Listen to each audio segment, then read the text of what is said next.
The Beach FM Business Lunch Show, brought to you by PlaceMakers Kapiti Horowhenua. Together we're building New Zealand.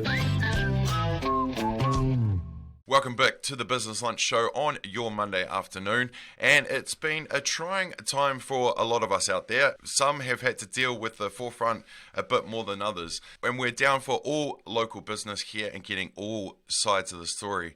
So let's welcome in from Harbour City Funeral Homes, it's Brad McAneney. G'day Brad, how are you doing this morning? Hey Damian, well thank you, and you? Yeah, very well, very well. How have you been through this time, mate? Yeah, it's been pretty challenging, and as you know, there's been a lot in the media about some of the difficulties that families have had, and the difficulties that our association has had in terms of trying to communicate the specific needs of our sector, because as you can understand, it's quite different to other businesses. And I think, we've just coped the best we can at different levels. And I guess what we've tried to do, rather than focus on what we can't do for families, is to be really positive. And at each stage, the level 4, level 3, and now we're at level 2, to focus on what it is we can actually do for families. So within the guidelines and the restrictions, what can we do that's still positive and meaningful for each family? And that is different for each family. Absolutely.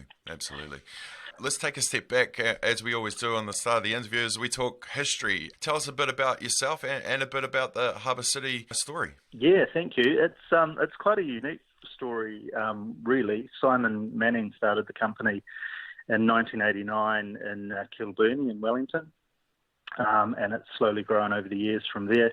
So now they're from a little, I think it was sort of half a building, half of the Kilburnie Library. It's now, we've got 2 chapels and a crematorium in Kilburnie. Mid-2000s, we expanded out to Lower Hutt and Upper Hutt. And just March 2019, we expanded out here to the coast. So we're really pleased to be out here. And I've been really lucky and really rapt to be a part of every progression. So I was out in the hut when we progressed out there, and now I'm here. So it's really great. So we're into our second year here now in Kapiti. And yourself, Brad, how did you get into the industry, mate? Well, I actually did I did a Bachelor of Social Work when I left school. Right.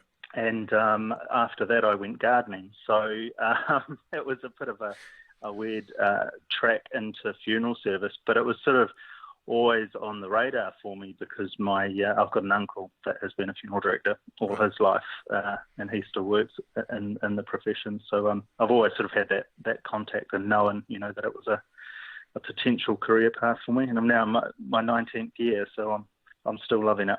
It must have been a lot of times, mate, where you might have thought, this is a bit hard, but it goes back to the service that you're providing is bigger than how you're feeling at that time, eh? Oh, absolutely. And we have to be human, of course, but we also have to be professional, and that's really what gets you through. And also every family's need is different.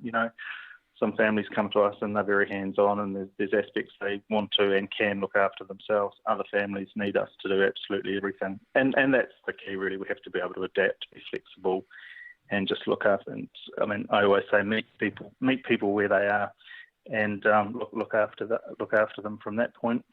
I've known funeral directors. I've had funeral directors in my life as friends for 21 plus years now. But I want to ask the perception: when did it change from the gloomy undertaker to the funeral director that's there for the family more than just the funeral itself? Yeah, I'm not sure that I could give you an exact sort of historical time frame of that, but I guess language changes over time. There are some generations that still refer to us as the undertaker. Yeah. Which is correct in a sense, because we're undertaking to look after this aspect of a difficult time of life for people. But I guess as it moved from cabinet makers and woodworkers and all of that providing services to looking after the whole thing. So now as professionals, we coordinate the whole event, if you like. In a sense, we're event planners. Yeah. So, who knows? I guess the language will keep changing over time as it does. Indeed. But we try not to be gloomy and depressing. I think it's good that you already know some funeral directors, so you know that we're relatively normal.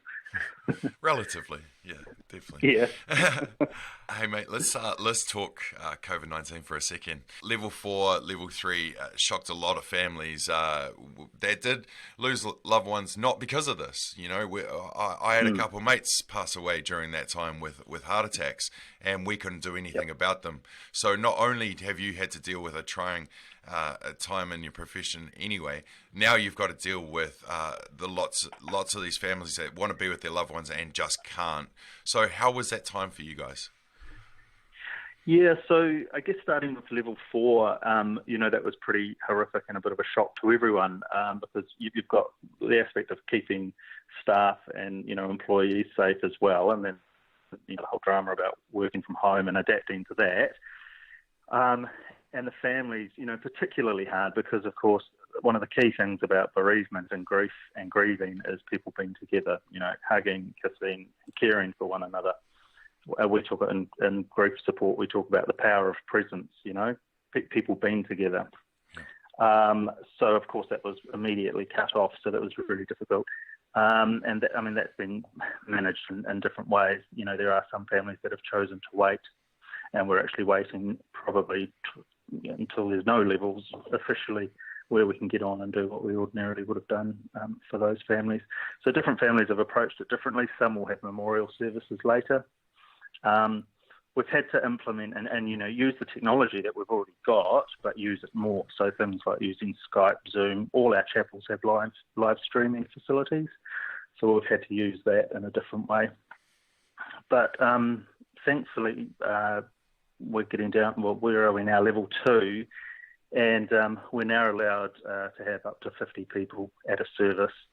But it's not a given. We still have to apply to the Ministry of Health for dispensation to have more than 10 people, but less than 50.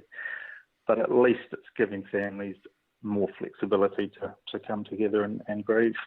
Yeah. So is that case by case that you apply for that, or is it a general week license at a time kind of thing? No, it's just case by case, and it's actually. Wow. I mean, it sounds a bit clumsy. It sounds a bit sort of clumsy, but it's actually working really, really well.